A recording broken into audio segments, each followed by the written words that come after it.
Since Australian Federation in 1901, there has been two political parties in Australia, the Australian Labor Party and the Anti-Australian Labor Party. The Anti-Party has had various names, but its main objective has always been to fight and oppose the Australian Labor Party. To show you how bizarre this could be, in 1909 the two major Australian political parties merged, or to use the term popular at the time, fused, to oppose the Australian Labor Party. They were the Protectionist Party, that wanted tariffs, and the Free Trade Party, who wanted no tariffs. The entire reason for their creation was put aside to fight the common enemy. Twice when in office, the Australian Labor Party has split over policy, first during the First World War and then again in 1932. In both cases they formed the government, and the Prime Minister left and joined the Anti-Labor Party and gained their support to remain Prime Minister. What's important isn't so much what you believe or what you do or have done. What's truly important is that you oppose the policies of the Australian Labor Party. That means that there's no truly conservative party in Australia, but it also means there's no real Liberal Party either.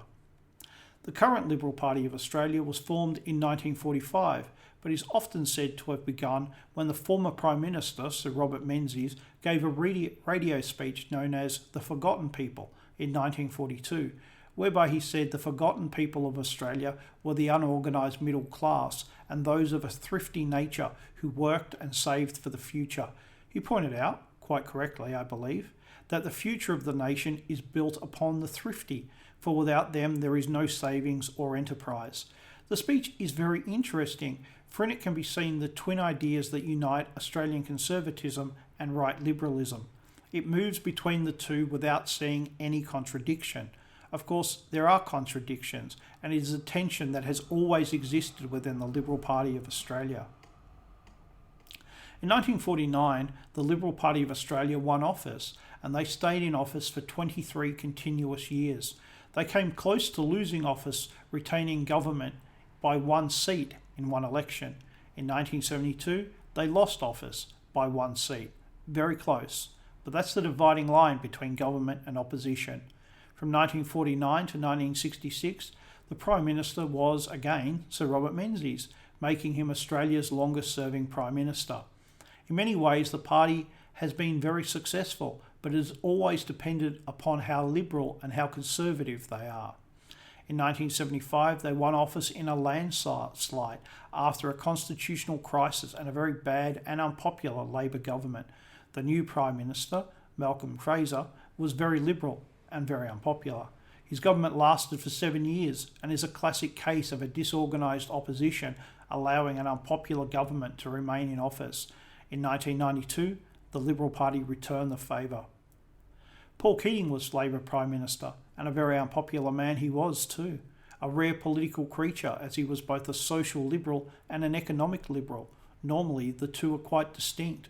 But he pushed multiculturalism, mass immigration, republicanism, and a rejection of much of traditional Australia. But at the same time, he pushed free trade and deregulation. His policies were a direct attack on the working class, and they resented both him and his government.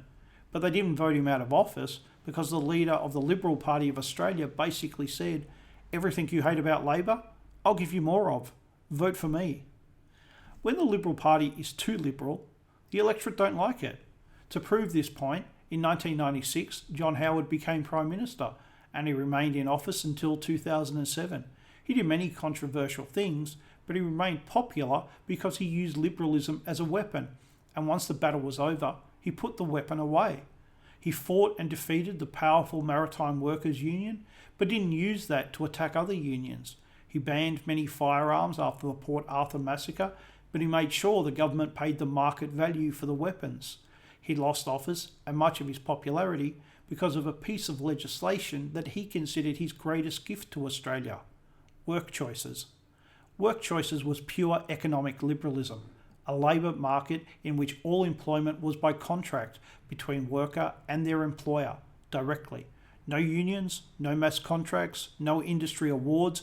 Everything is between the individual and the employer.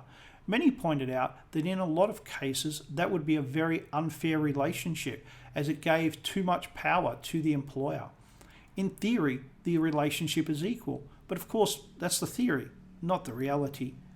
It also was a rejection of a century of Australian labour relations law, customs, conventions and traditions that had been built up over that century were being abandoned, and it didn't sit well with most Australians.